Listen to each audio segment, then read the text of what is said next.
I'm Jonathan Hochberg, and I'm here with Mike Amadeo of Misses Bitches and, until recently, the Realbads. And Mike, what other projects are you involved with? I have a solo project that I go by Mike A when I play. It's just solo acoustic kind of music.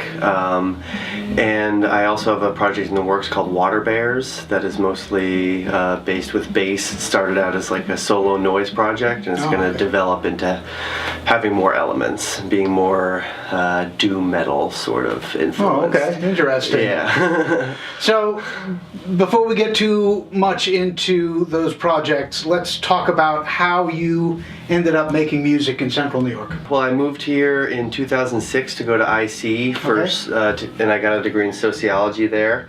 I've been playing bass since I was about 12 years old, and Ithaca is a vibrant music scene, as you know, and so as I kind of got to know the town a little bit more, venturing off campus a bit more, I got more into the music scenes and started off going to more like reggae and funk type shows. A lot of my friends that I first made here were into that.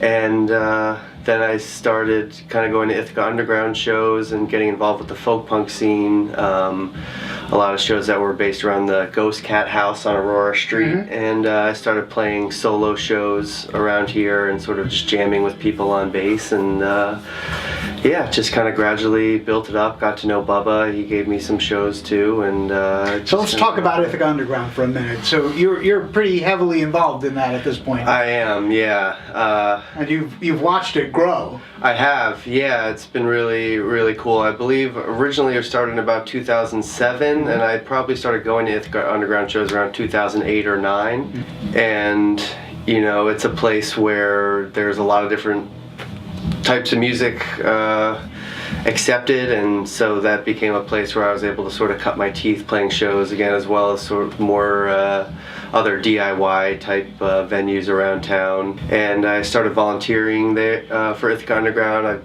done the door there a bunch of times, and lately I've been doing sound a lot for Ithaca Underground, and I just have a really personal connection with it. It really opened me up to the truly how wide of a breadth of music there is in Ithaca. Sure. And so I just, all kinds of different projects I've had. I've played lots of Ithaca Underground shows. I was in a black metal band called Don't Go Into the Woods years back. And I was in a punk band called We Are Whale Shark for about a year, and yeah, so all of my projects, even right up to Misses Bitches, we've been playing Ithaca Underground shows, and it's just been a great nurturing environment for me as well as the community, I think. And it sounds like you are taking full advantage of the breadth of genres that are represented in this town. Yeah, I am. My dad I grew up with my dad playing me like reggae and Motown and older funk records, and so and then when I was about 13, 14, I started getting into like heavier like rock music and metal and stuff like that, and so coming to Ithaca was a really great place to be able to get in touch with all of that, like reconnect with the music that I grew up with, that maybe I'd gotten away from a little bit, and then also kind of engage the stuff that I was getting into. Like, I have a friend in LA who started taking me to noise shows there, and then came back and sort of got into that here. They're like, Bubba's really into noise and ambient music, so it's been something that I've been able to take advantage of, but also something that has really opened me up in a lot of ways to just appreciating all the different types of expression that can come out of sound, producing sound. Sure. And in your role in Ithaca Underground, it has given you the opportunity to mix and work with those different groups of musicians in a more direct way, I'd imagine. Yeah, absolutely. It's allowed me to sort of get an all-around feel for all the different aspects of making music and what goes into producing a show. Obviously, Ithaca Underground for a long time, it was initially just Jamie Peck, and then just Bubba and Mel pretty much doing all that stuff, and kind of really opened me up to how in a way, how simple putting on a show can really be. Sure. You have a venue, you have your bands, you have your flyer, and then And people show up. Yeah, and then, yeah, and then, if you're lucky. yeah, exactly. And I've done a little bit of like booking shows on my own around here, and so that's allowed me to connect with people. And yeah, I find the musicians in this town have a nice, at least the one of my age and the scenes I've been a part of have been really supportive of one another, and really just having a general desire to see music flourish in the area. Sure, I think that's true across the board. And we can talk about music flourishing in the area in a little bit, but let's talk specifically about those two big projects that you've been involved with in the last, I guess, couple of years. Yeah. And so, which one started for you first? First, it was Misses Bitches. Okay. I had been in a band with our drummer Jonathan and one of our singers, guitar players Amara. I was in a band with them called Canary in a Coal Mine for a bit. Who it was kind of a vehicle for Michael and Giozzi's songs, and that kind of petered out, and there was this Finger Lakes Battle of the Girl Bands coming up. Oh yes, I remember. Yeah, and Amara was friends with, that's Amara Steinkraus, and she was friends with Alyssa Dirksen, who is a really great songwriter, and Amara and I were friends with April West, who's our other singer. And they wanted to put something together just really to try out the Battle of the Bands, and we started practicing up at Little Tree Orchards where I was living at the time, and that's where Amara and Jonathan live. And we got it together, and we ended up taking home the audience vote prize for that. And it just got us a lot of momentum. People seem to really respond to it. It's a big sound. Yeah, I like that we have that vocal element that a lot of bands are kind of missing. I mean, I know a lot of bands do like backing vocals or whatever, but sure, our focus really tends to be those really swelling vocal harmonies that they do, and I think it's really developed into something really cool. It is very special. I think it's got a, as you say, it's got a unique aspect to it that this town has seen before, but not with that kind of a band behind it. So now tell me how the Realbads came to be. The Realbads came to be, it was focused around Isabel Reedy's songs, obviously. Sure. She had been in a band with her brother called Silas, who's the lead guitarist, Fight a Scary Dog. And that was more of like a raw, kind of more bluegrass and folk based, like folk punk type band. Okay. And I played a few shows with them as Mike A, my solo project, and that was kind of when I felt the folk punk scene in Ithaca was really like thriving in a way. It doesn't so much anymore. But I knew Izzy and Silas that way. I had expressed interest to Izzy in playing with her in the future, and I heard the EP that they recorded before I joined, which was Late Great, and I had mentioned it to her a couple times about me playing bass for her, and eventually she had me come in and try, and it worked out well. Yeah. And I thought the sound we started developing was really cool. And it was really cool. Yeah. Now they started out in a more country vein. Yeah. And it moved into something else. Yeah. I felt, we continued right up until we kind of went on hiatus here, continued being described as like alt country. Yeah, I don't think that's right at all. Yeah. It became sort of more like this, psychedelic guitar pop thing that has a lot of different elements. Very sophisticated. Yeah, like one of our songs, Vampires, in that like nice 6/8 like Motown soul sort of feel. But it didn't sound like Motown. Right, exactly. But yeah, so it kind of developed over time, and Izzy's a songwriting machine, and so she develops quickly because she's just pumping out songs. And there are elements in our songs that draw in like disco influence, and it became like a really fun sort of unexpected. I can imagine. Yeah, and it was cool because it felt natural at the same time as coming. Like we all were just kind of meshing together, and especially since we added Wade, the fifth member, the keyboardist. Keyboard, yeah. added an element to it that I think it was filling in the space in between. Yes. That was really very, very powerful. Oh, yeah. So I mean, the four of you together were definitely his thing. yeah. But having the keyboard, I mean, keyboards always add. Yeah. They never take away. Yeah. Having the flexibility of all those sounds in one place. Yeah, absolutely. Helps. So now, when I first saw Realbads was in March of last year at the Haunt. Right. For an IU show. Yeah. And it may have even been the IU benefit from last year.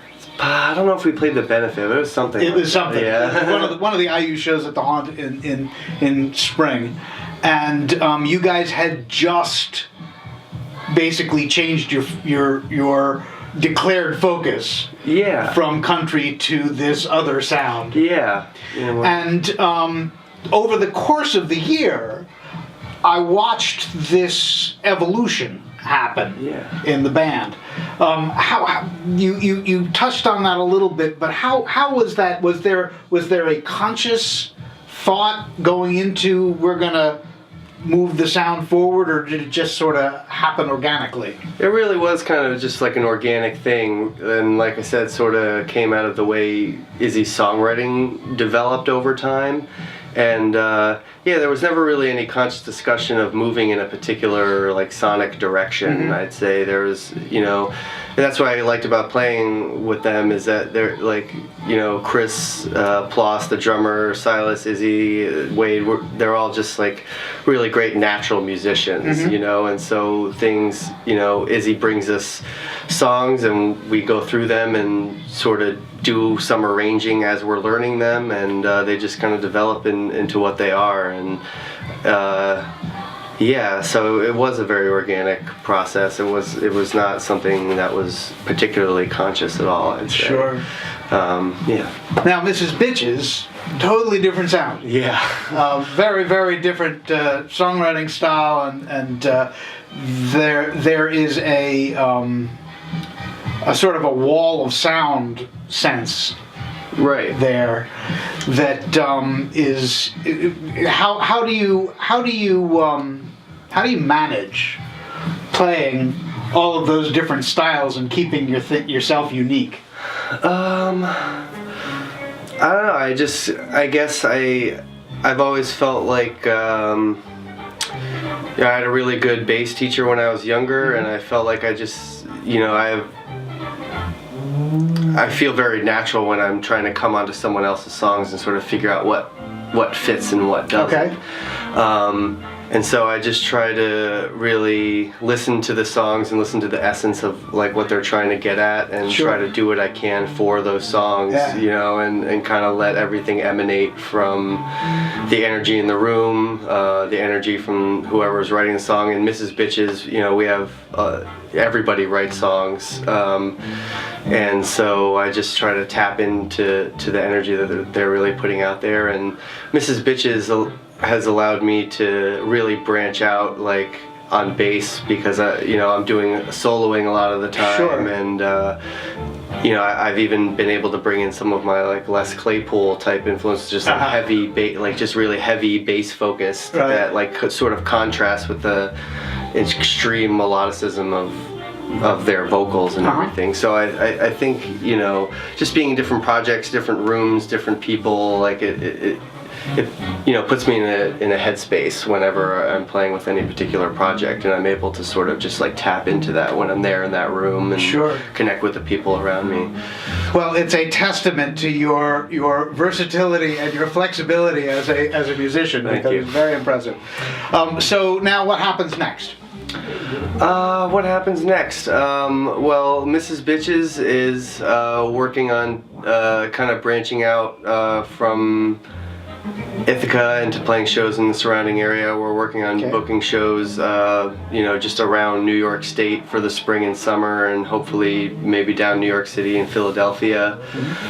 We have a split single that we're doing with the Newman brothers, who we've been collaborating with. Oh, I meant to talk about that. Let's come back to that in a minute. And that's one thing I forgot to mention. I can't believe I forgot that before when you asked me what I'm involved in, because now I really am more of like a permanent member in the Newman brothers.